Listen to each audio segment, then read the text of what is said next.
the study that conducted by Brewer and Gardiner in 2020 stated that the job loss or earnings reductions are more prevalent in the second and third quintiles of the working age income distributions than in the bottom quintiles, since the lowest income group is already unemployed before the pandemic.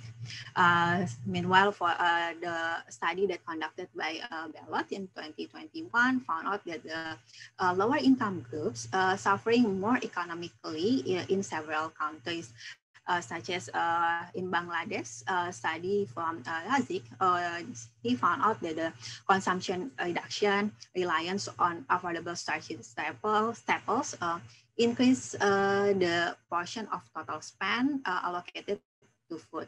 And as the coping techniques, they taking out loans and seeking for relief. Meanwhile, in Africa, the study conducted by Kasisme found out that around 70% of respondents suffer from income shocks during the pandemic. It's ranging from 66% in Uganda and 73% in Kenya. And compared to the farmers, salary workers were approximately 33% less likely to face adverse effects on their source of income. Furthermore, the study that conducted by Rahman in 2021 found out that in China, the household with low social economic status rely more on the agricultural income and government transfer.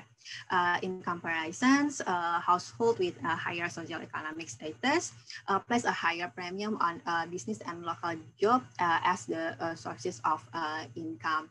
And we can conclude also that without the social assistance, it is doubtful that disadvantage household will withstand external shocks or demonstrate resilience.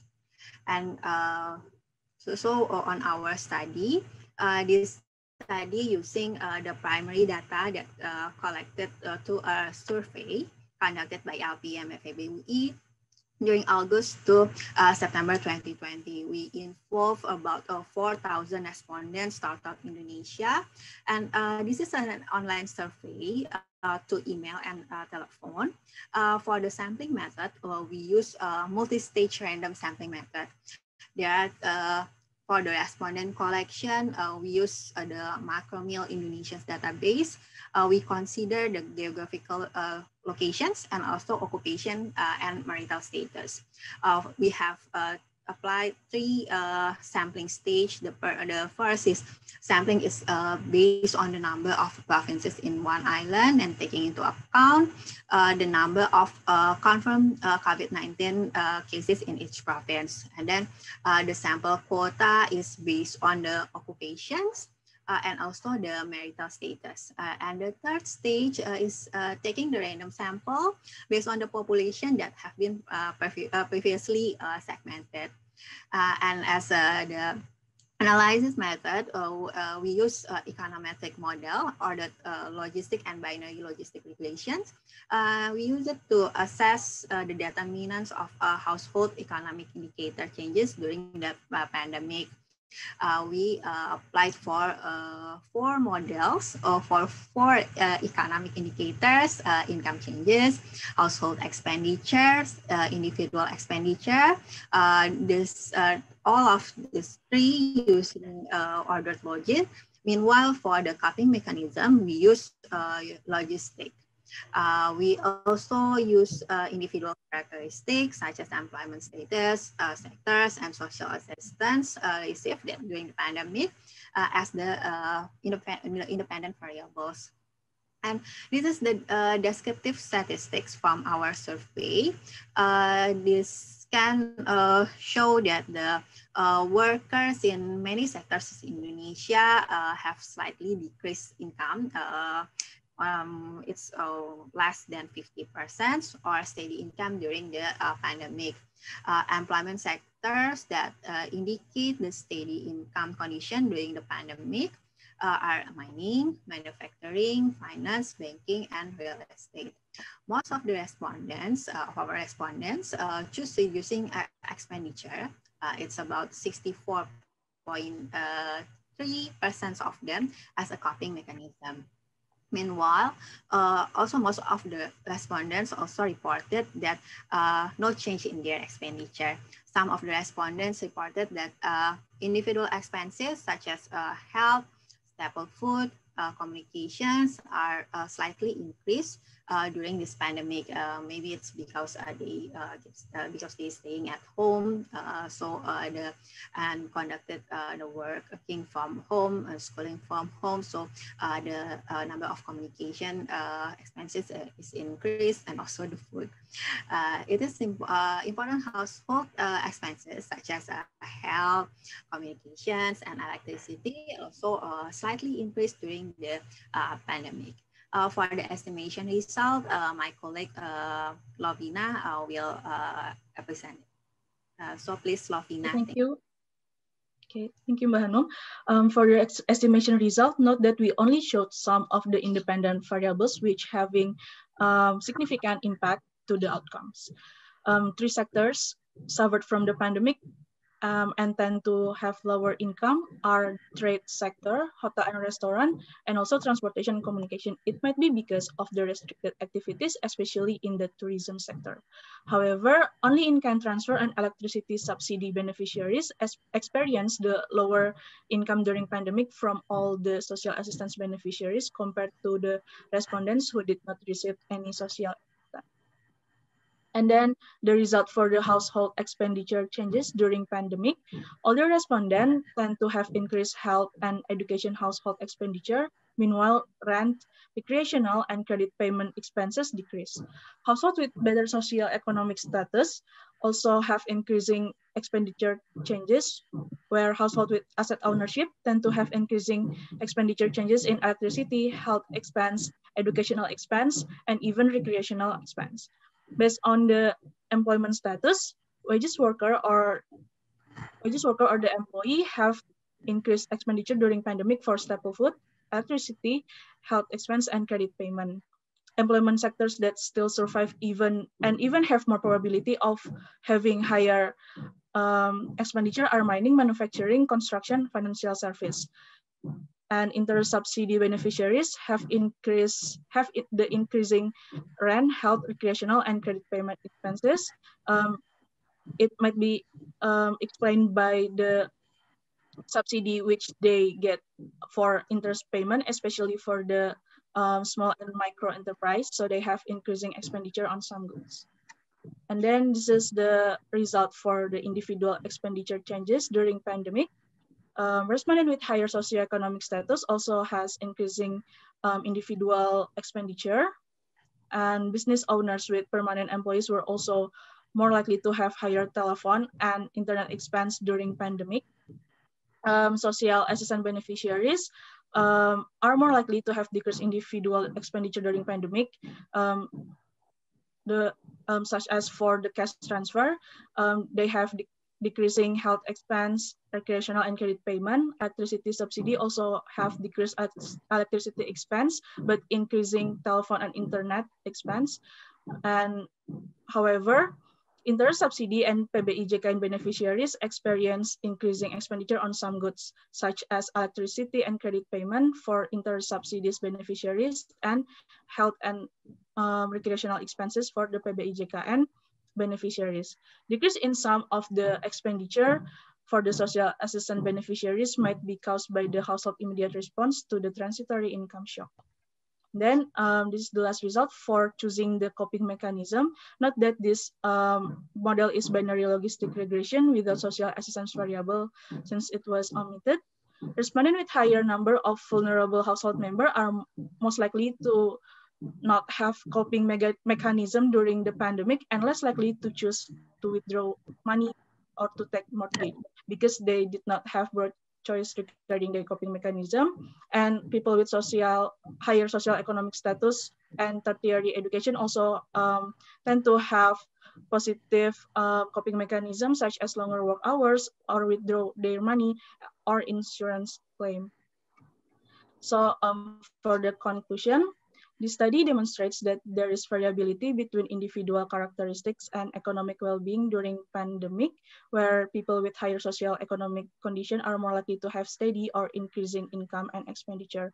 On the other hand, individuals with lower socioeconomic status and severely impacted occupations suffer income and expenditure reduction during pandemic. This result also aligned with the Kansime et al., Morgan Trin, and also Bellet et al. Result in several developing countries in Africa and Asia, where households with higher income are more resilient to food insecurity and having higher income and expenditure during pandemic. Different group of respondents also have different coping mechanism, where respondents with stable job and higher asset ownership have several coping mechanisms. Additionally, we discovered that obtaining interest or electricity subsidy increased some of the expenditure. The policy implication, social assistance is essential during pandemic, and we need to improve targeting strategies and optimization of a unified database, and also labor market policies such as Kartu Prakerja, wage subsidies, and other subsidies also must be optimized during pandemic, since employment is a critical component affecting household resilience during pandemic. And for the limitation, this study was cross-sectional. Maybe we need longitudinal analysis to make causal inference. And in terms of research constraints, other researcher can expand the data collection. Okay. I guess.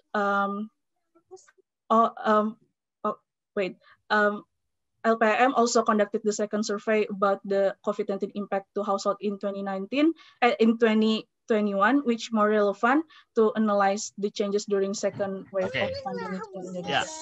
I guess thank you for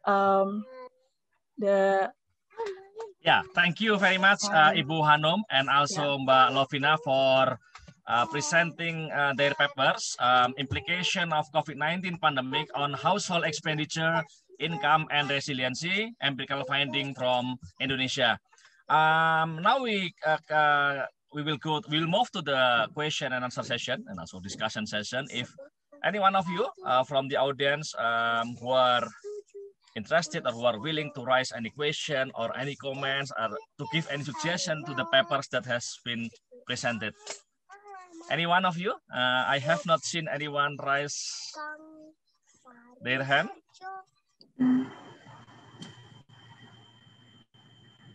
Any one of you? I think from Hanli from LPEM and Pak Muhammad Eko from TNP 2K. Yes, please. I'm sorry, I could not see from here. Yes, please. Anyone? Please start.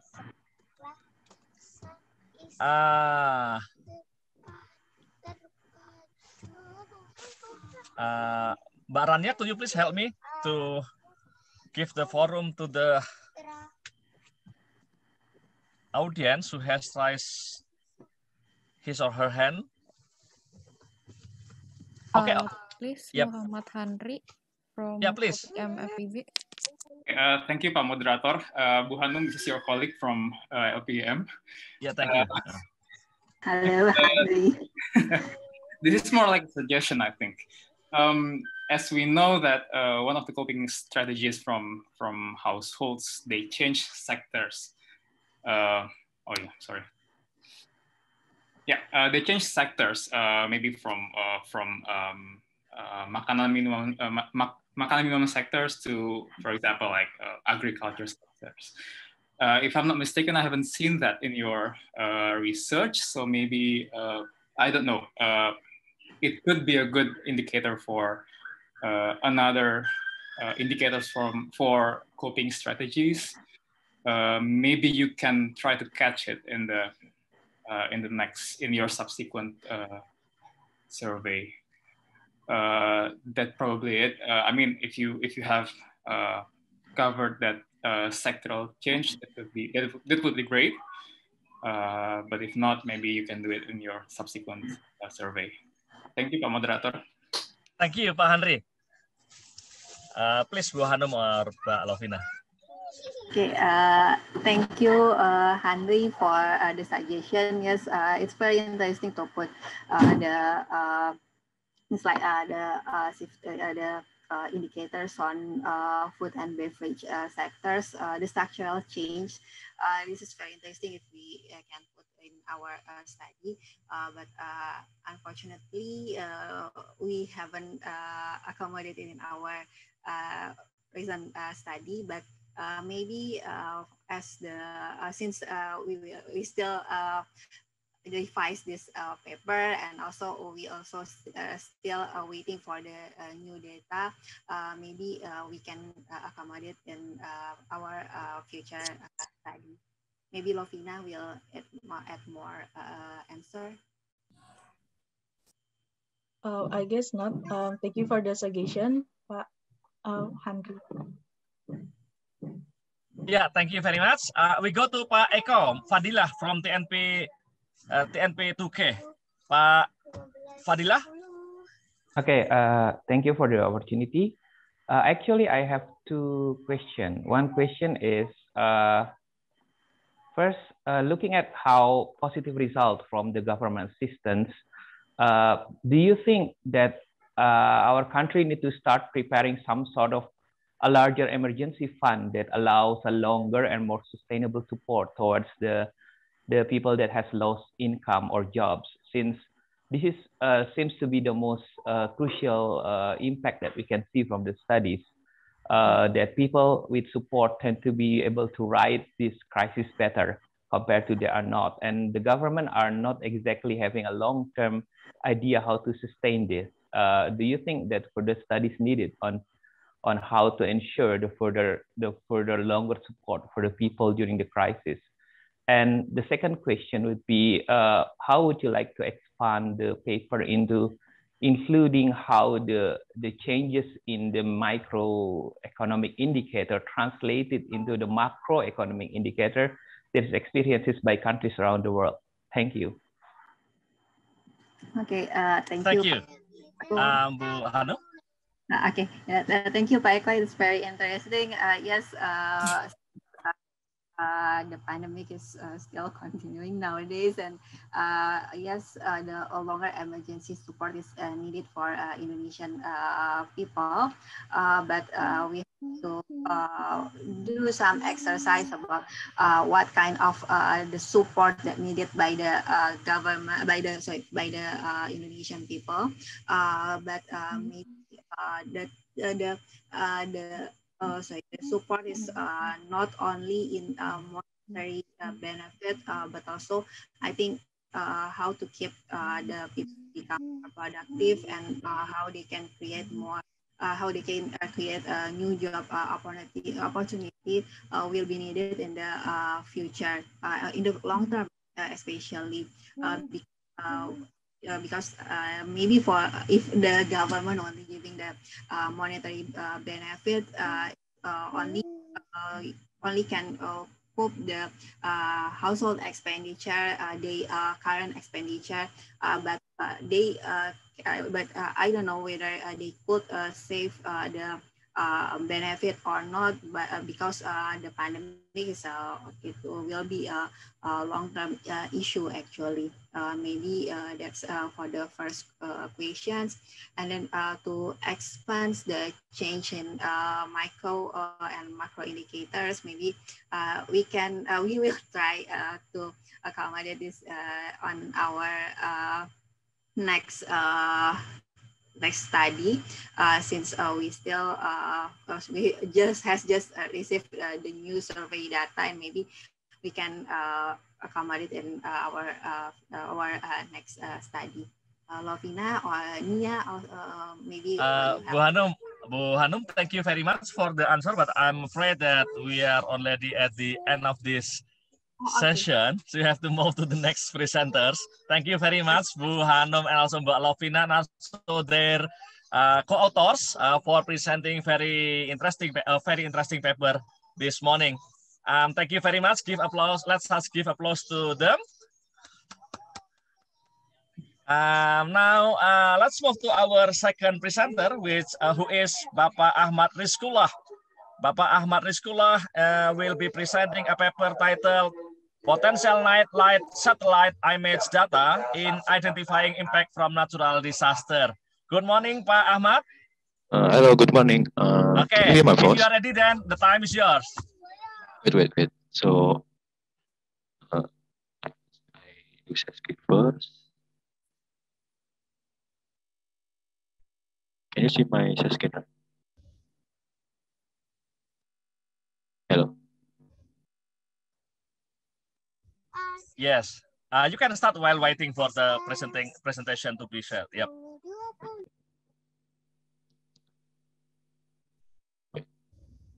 So, alright. Assalamualaikum warahmatullahi wabarakatuh.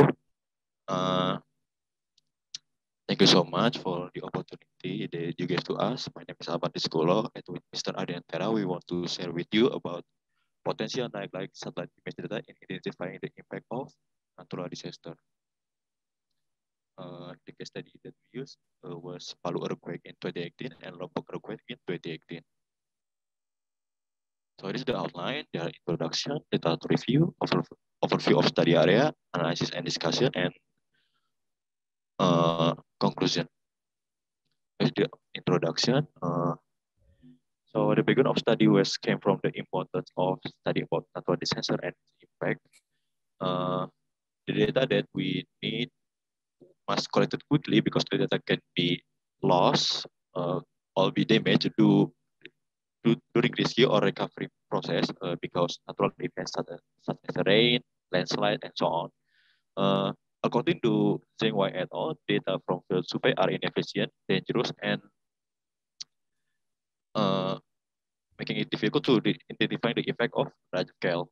So for some researchers, they found that satellite data was able to identify the impact of natural disaster and economic activities. So this is important for Indonesia because Indonesia has a lot of earthquakes, and a quick and effective assessment of the affected area is important to speed up the recovery process and evaluate the planning in dealing with future disaster.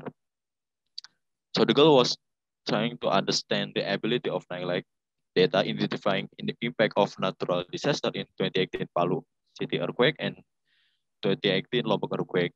The objective are three: identifying pattern of intensity in general and to see potential error of the data, identifying spatial distribution of changes in intensity, and then identifying the effect of intervention on the temporal total lights in every region or city temporarily.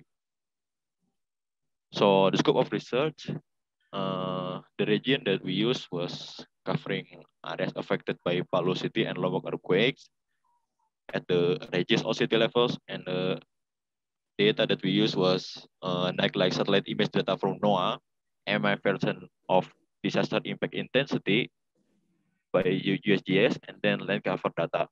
So the assessment method was pre-analysis. We must corrected data first, and then descriptive analysis, spatial analysis, and ARIMA intervention analysis.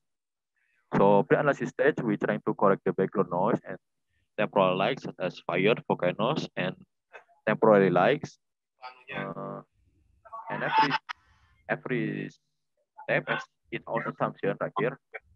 For the first, we're trying to change negative value to 0, and then to remove outliers, we use the assumption that the biggest development is in the provincial capital, and then the third, to remove background noise, we assumption that for outside, like forest, must be 0. So for descriptive analysis, we do it temporally and spatially. We try to understand the characteristic of in two study areas and be able to find out whether there are potential error in the data. And then spatial analysis, we try to identify changes in 1 month before and 1 month after disaster. And the result of these changes and then overlaid with earthquake intensity and then USGS recover. So for the argument of the analysis, the purpose was trying to identify the effect of intervention from the disaster on the temporal local intensity in the affected region or cities. There are two phases. First, formulation of noise model to make the data before the disaster stationary and no autocorrelation. And then the phase 2, we estimate the intervention model. So it is the intervention model that we choose. I will explain later why I choose this. Identification of impact of disaster can be identified based from the suitability of intervention model and then significance of intervention model at 95% confidence level. And if two conditions are met, and then we trying to calculate percentage changes of total neglect intensity. So it's the research operation right here. And then we go to literature review. So earthquake is the event of vibrate or shakes the earthquake surface due to sudden movement of rock layers on the earth crust caused by movement of tectonic plates. So this is the table of earthquake impact intensity that we will use in spatial analysis. And then post-disaster area recovery is an activity that continues after a disaster emergency to restore life in the affected area. Linda explained that there are 4 steps. First, disaster impact assessment, short-term recovery, long-term reconstruction, and then recovery management. And the time that it takes really depends on the condition of the area after the event and how the community capacity able to deal with emergency situation. And then source of likes sign come from sort of likes that sign at night come from 2 sources, from natural phenomena and human activities. There are also limitation on like imagery data. First is no corrected background noise and light from biomass burning or temporary lights. This will be corrected that first, and then there is an undetectable nightlight for some regions at certain time. So the application of nightlight satellite image data in identifying impact of disaster can be basically be done because the damage caused by disaster, like damaged building or power outage, will affect the intensity of nightlight. So there is several research from Scopias et al. In 2021. It is Tapun Hayan and Ramasun in Philippines. And this is from Aceh earthquake. There are no effect on nightlight data, so there is different result. So it's the study area.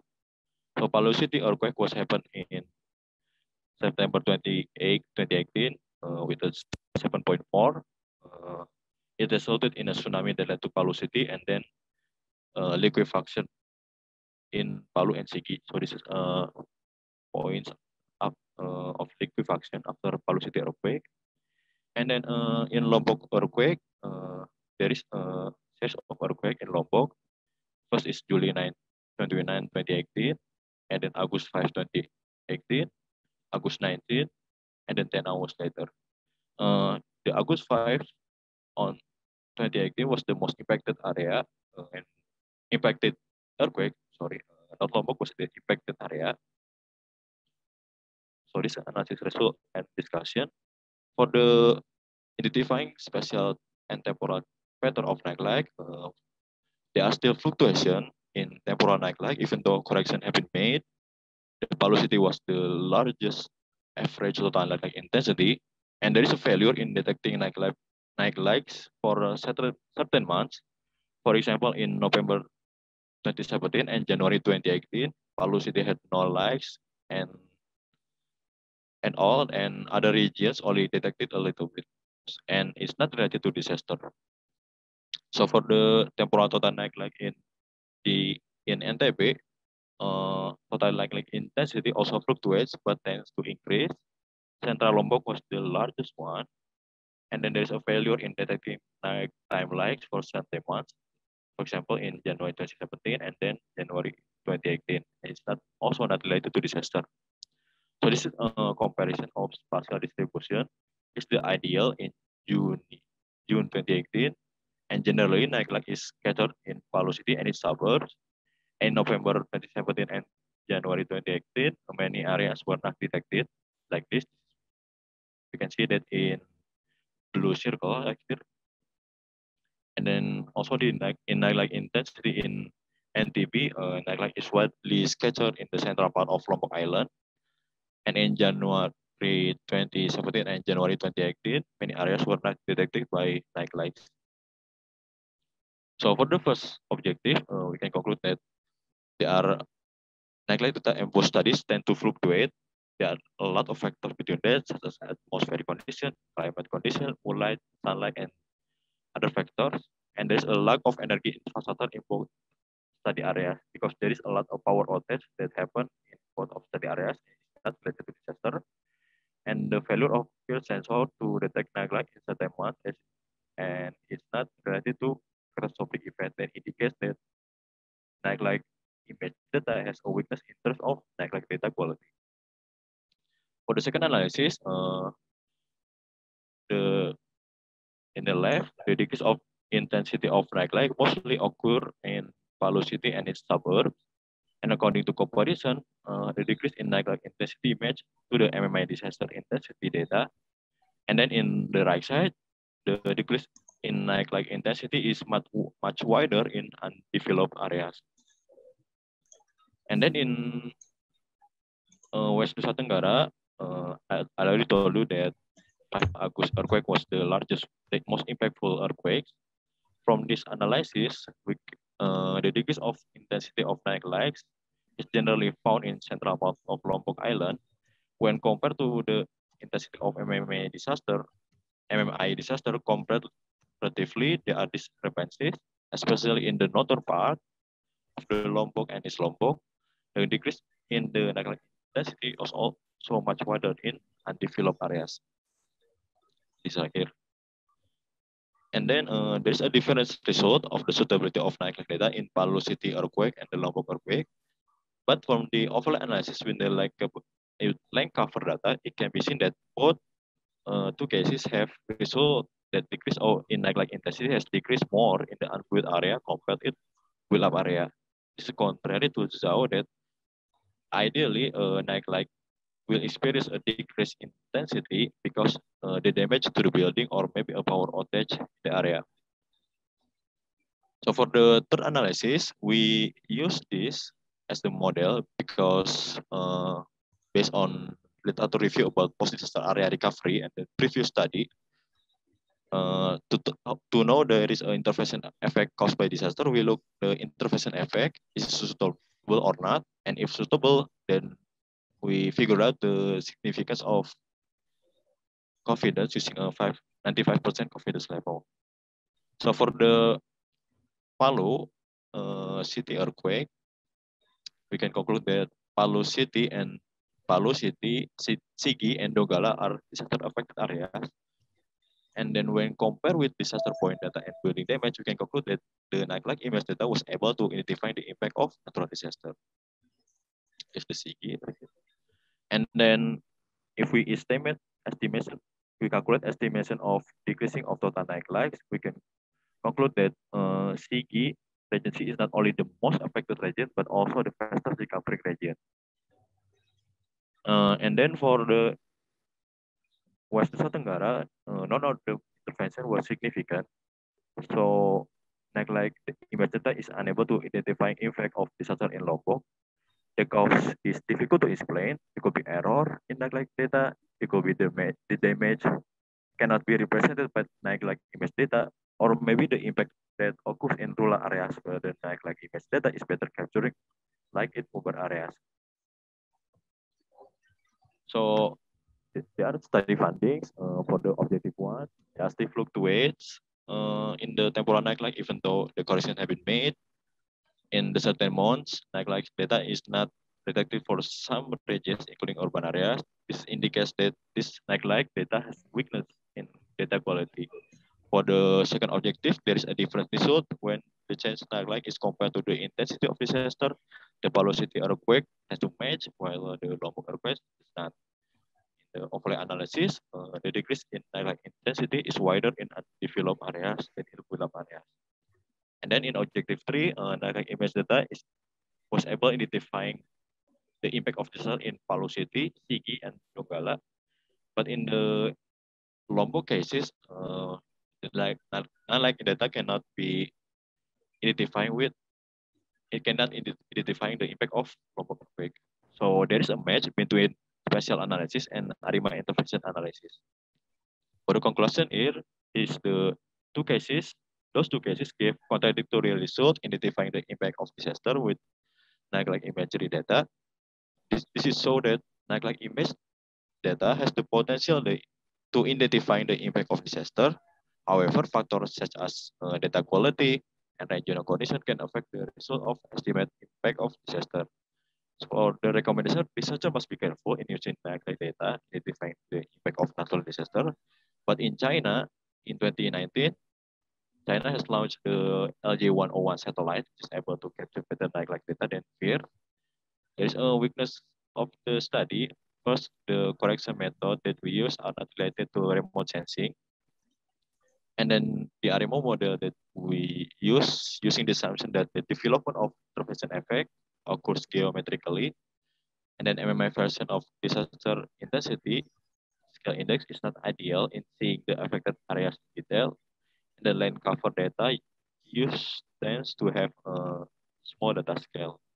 So maybe that's why there's more detecting changes like intensity in undeveloped areas.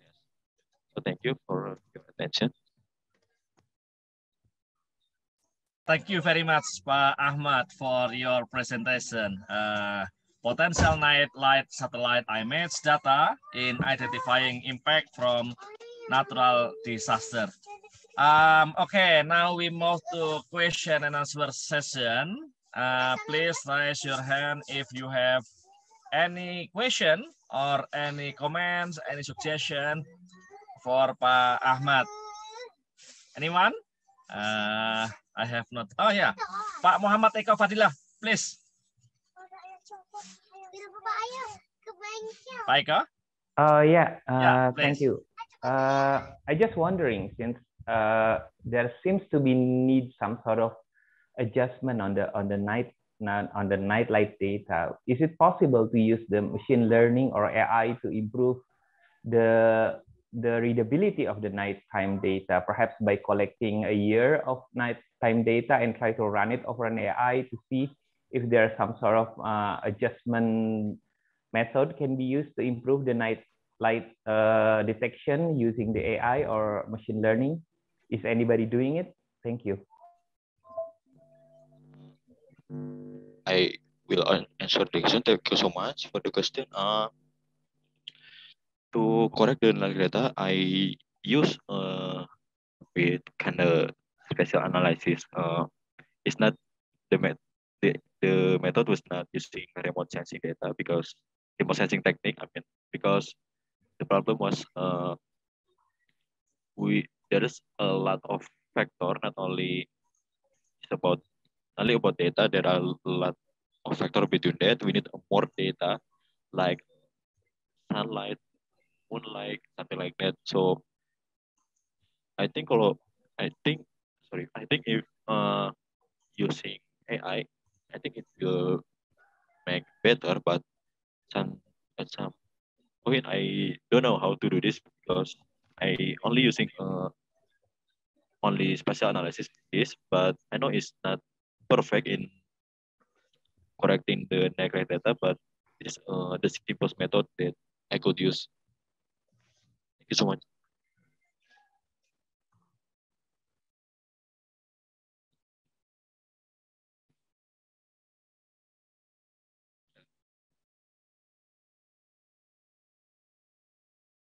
Hello? Yeah, thank you very much, Pak Ahmad. Anyone else? Please, if you have any question, any comment, any suggestion to this paper, I'm sure that this paper is very interesting. Even though personally I do not really understand, as my background is more of economics rather than. Let me tell you.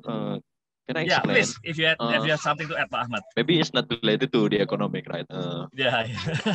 Yeah, I know. But it is more of my knowledge. I think it's not your mistake. It's my mistake. Yeah, thank you. But the problem is, I also want to try to identify the economic impact of disaster with using nightlights. But the problem was, there is I don't know, in Indonesian economic data that cannot have a quality data that like GDP in. So like GDP is not calculated in every month, right? Or maybe production cannot be calculated in months. So maybe I think GDP and production only able to calculate it in every year. But this is a problem. But hopefully, with understanding the data, hopefully hopefully if we understand the data, that it could be possible to identify the impact of disaster with using data. It could be possible to do broader studies if we also use the better of economic data, I think. But the problem is only the data, the economic data is, I don't think it's good to analyze this. Thank you so much. Okay, thank you very much, Pak Ahmad. I'm still waiting for anyone if anyone is going to. Pak Ade Nantra, please. Pak Ade, I think you are the co-author, right? Yeah, okay, please, if you have something to add. Okay, thank you. Yes, I'm the co-author of these presentations, and I also want to highlight about the previous comment about this presentation because, I want also to build on what Ahmad says about the potential utilization for economic analysis. One of the things that the initial idea about this work is that how can we quantify the economic impacts of the disaster if we so far we only relied on the GRDP or GDP data that only estimated for annually. So one of the things that has been talked about in the literatures is how we can use satellite imagery as a proxy on estimating the economic activities or economic performance. So, we think that it is possible, but throughout the work that we work with, I work with Ahmad, that there's a lot of issues about the data. There's about the resolution, which might not be very suitable with the analysis, but it shows that I mean we can think about to extend the research by combining some other method like machine learning. So if we we have more data about the pattern of the night light and the data about the past economic indicator, like the GRDP in the past, so we can come up with the algorithm to predict about what is the impact of the economic activities for the loss of the night light because of due to disaster or other any shock event, like for example like pandemic and so on. So I think it's this is a big, big opportunities for us, for researchers, to use any other data for economic analysis. Thank you. Yeah, thank you very much, Pak Ade, for adding the information about this papers. Very interesting, I'm sure. Unfortunately, dear friends and colleagues, I'm afraid that this is the end of this discussion session, especially for this paper by Pak Ahmad and Pak Ade. So thank you very much, Pak Ahmad and Pak Ade, once again. Let's give applause to them. Hopefully this paper can be continued to press publication. Friends, colleagues, ladies and gentlemen, we are now going to move to the third speaker, to the presenter of the session, who is Pak Budi. Unfortunately, as the committee gave me the information, the third presenter has not been here yet in this room. Let me check again. Pak Budi, are you here with us? Good morning, Pak Budi.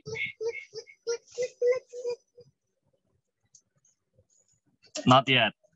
As the third presenter is not here with us, he is not present yet, then it is very unfortunate that we have to close. We have to end this session earlier than it should be. And once again, thank you very much for all of the speakers this morning, Bu Arum, and then Mbak Lovina, and then Pak Ahmad, and then Pak Ade as well. Thank you very much also for everyone who has joining this session. And once again, I apologize for errors, mistakes that happened this morning, especially due to my weakness.